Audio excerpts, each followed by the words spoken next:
আসসালামু আলাইকুম। আশা করি সবাই ভালো আছেন। তো বিএনপি চেয়ারপারসন জনাব তারেক রহমান অনেক বছর পরে আসলে বাংলাদেশে আসছেন। তো আমার ব্যক্তিগতভাবে আমার একটা এক্সপেকটেশন ছিল যে উনি এত বছর পরে বাংলাদেশে আসতেছেন, উনি হয়তো বা পলিটিক্যালি অনেক ম্যাচুরিটি নিয়ে এবং হচ্ছে অনেক গবেষণা করে তারপরে হয়তোবা বাংলাদেশে আসবেন, যে একবারে বাংলাদেশের হয়তোবা পলিটিক্যাল মুভমেন্টটা চেঞ্জ হয়ে যাবে এবং বিএনপির যেই মুভমেন্টগুলো এগুলোও চেঞ্জ হয়ে যাবে। তো ওনার যে বক্তব্যগুলো উনি দিয়ে বেড়াচ্ছেন বিভিন্ন সভা সমাবেশে, ওগুলোও আমি বেশ কিছু বক্তব্য দেখেছি। তো আমি ব্যক্তিগতভাবে খুবই হতাশ, বিশেষ করে তারেক রহমানের বক্তব্যগুলো শুনে।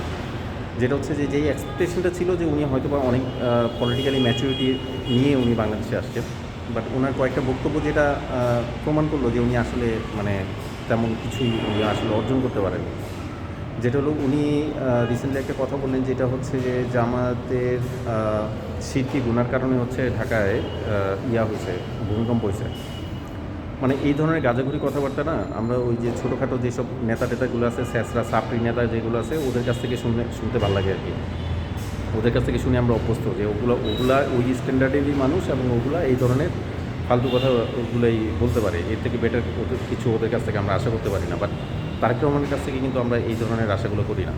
হ্যাঁ, তো ওনার কাছ থেকে আরও অনেক বেটার গঠনমূলক কথাবার্তা আমরা শুনতে চাই। তো এই কথাটা একদমই ভালো হয়নি তারেক রহমানের। দ্বিতীয়ত হচ্ছে আমরা সবসময়তে যেই একটা অপরাজনৈতিক সংস্কৃতি যেটা দেখে আসছি, যে সব কিছুতেই একদল আরেক দলের উপরে হচ্ছে দায় চাপানো, নিন্দা করা। তো এই যে গীবত করার যে ব্যাপারগুলো, এই জিনিসটাও তারেক রহমানের মধ্যে দেখলাম, যে উনি জামাতকে নিয়ে নানানভাবে কথাবার্তা বলতেছে। তো ওনার কথাগুলো মানে কতটা ভ্যালিড বা কতটা সত্য অসত্য সেই তর্কে আমি যাব না, বাট এই বিষয়টা তার সাথে যায় না।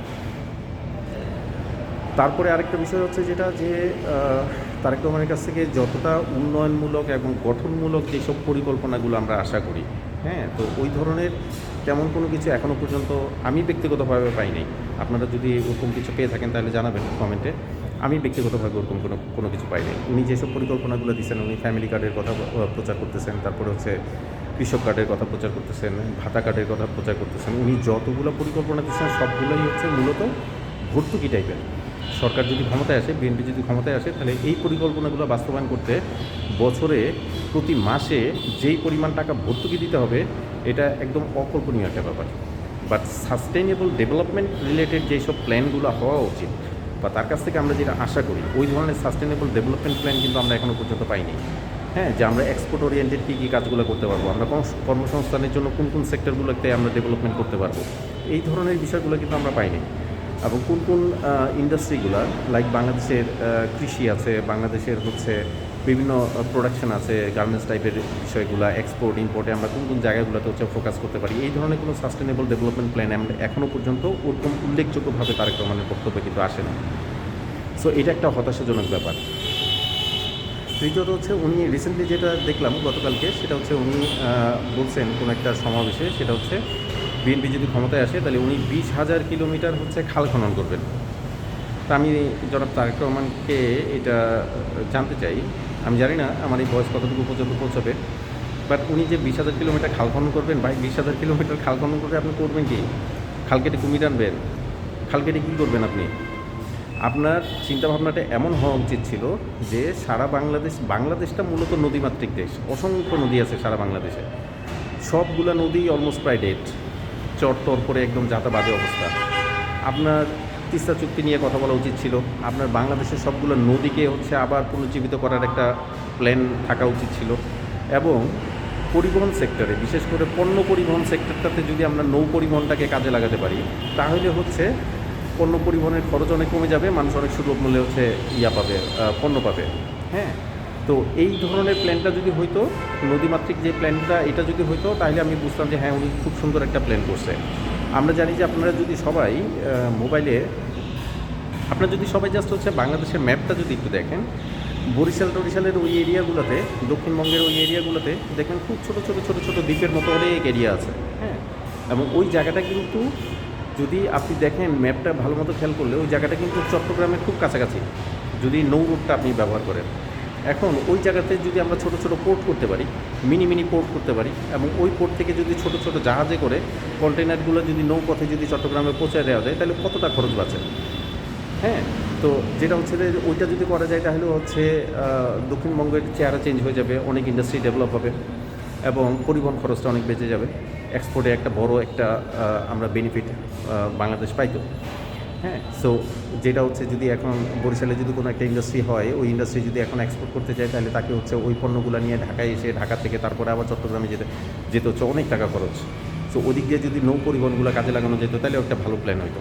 তো এই ধরনের গঠনমূলক যদি চিন্তাভাবনাগুলো যদি তারেক রহমানের মধ্যে থাকতো, তাহলে আমার কাছে খুবই ভালো লাগতো, এবং এটা আমি এক্সপেক্ট করছিলাম যে তারেক রহমানের এই ধরনের প্ল্যানগুলো আছে। কিন্তু উনি যেসব ভর্তুকি প্ল্যানগুলো নিয়ে আসছে না, এই ভর্তুকি প্ল্যানগুলো দিয়ে বেসিক্যালি একদম দুস্থ মানুষের সিম্প্যাথিটা হয়তো বা কিছুটা নিতে পারবেন, কতটা নিতে পারবেন জানি না, বাট অ্যাকচুয়ালি এটা বাংলাদেশের জন্য কোনো ডেভেলপমেন্ট কোনো প্ল্যান না, এটা সবগুলোই ভর্তুকি প্ল্যান। যেখানে বাংলাদেশের মাথায় পাহাড় সমান ঋণ রয়েছে এখনও পর্যন্ত। আপনি ঋণ পরিশোধ না করে আপনি আবার নতুন করে ভর্তুকি সেক্টর দাঁড় করাচ্ছেন, আপনি কর্মসংস্থানের ব্যবস্থা করেন না, আপনি ফরেন ইনভেস্টমেন্ট কীভাবে নিয়ে আসবেন সেটা চিন্তা করেন না, আপনি কোন কোন জায়গা থেকে কোন সেক্টরগুলো ডেভেলপ করবেন সেটা বলেন না, আপনি সব হচ্ছে ভর্তুকি প্ল্যান নিয়ে হচ্ছে মার্কেটিং করতেছেন। সো এইটা আমাকে খুবই হতাশ করছে অ্যাকচুয়ালি। সো এই জিনিসটা অ্যাকচুয়ালি তারেক রহমানের কাছ থেকে আশা করা যায় নাই। উনি হচ্ছে বলতেছে যে জামাতে শিখের কারণে নাকি হচ্ছে ঢাকায় ভূমিকম্প হচ্ছে, মানে কি একটা গাঁজাঘুরি কথাবার্তা। এগুলো যদি ওই মির্জা ফখরুল এরা যদি বলতো, ওই যে রিজভি ওরা যদি বলতো, আমরা ধরে নিতাম যে হ্যাঁ মালটাল বেশি খেয়েছে, এরকম উল্টাপাল্টা কথাগুলো বলতেছে। বাট বিএনপির চেয়ারপারসন হিসেবে তারেক রহমানের কাছ থেকে এগুলো আশা করা যায় না। ওনার প্রত্যেকটা কথা বলার আগে ওনাকে চিন্তা করা উচিত যে ওনার ফ্যামিলি ব্যাকগ্রাউন্ড কী, ওনার বাবা, ওনার মা, তো ওনারা বাংলাদেশের জন্য কত বড় ত্যাগ স্বীকার করছেন, কত বড় নেতা ছিলেন, সেটা আমরা সবাই জানি। সো ওই ধরনের একটা দাগ হচ্ছে কথাবার্তা তার মধ্যে থাকা উচিত, ওই ওয়েটটা তার কথার মধ্যে থাকা উচিত, বাট সেটা আমরা পাইনি।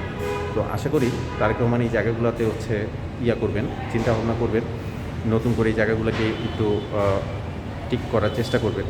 তো তার বক্তব্যগুলো হয়তো বা আরও অনেক সুন্দর হইতে পারতো আর কি। তো এই জিনিসটা আমি ব্যক্তিগতভাবে খুবই হতাশ। তো আপনাদের মতামতগুলো আপনারা জানাবেন ইনশাল্লাহ। ধন্যবাদ।